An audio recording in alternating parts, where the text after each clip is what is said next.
Guys, hari ini kita akan guna silikon gun. Benda ini kita boleh beli murah dari kedai DIY ataupun anda boleh menggunakan link kami di bawah. Anda perlu membeli caulking gun dan silennya sekali. Untuk memasukkan silen, tekan di butang release di bahagian belakang gun itu.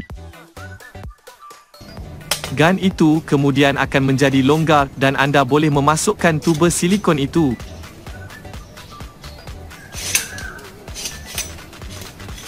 Pastikan plunger betul-betul menekan top silikon.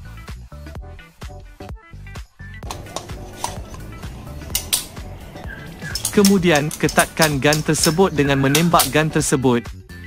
Buka penutup gam silikon, kemudian potong penutup gam tersebut.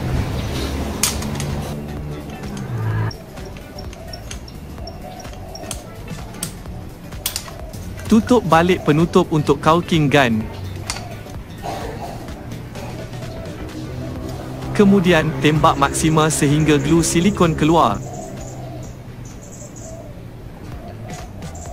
Gun silikon boleh mula digunakan. Silen dan silikon boleh digunakan untuk membaiki bumbung yang bocor. Kosnya pun tak sampai RM40. Kalau nak suruh orang baiki, boleh sampai ratus atau RM1000.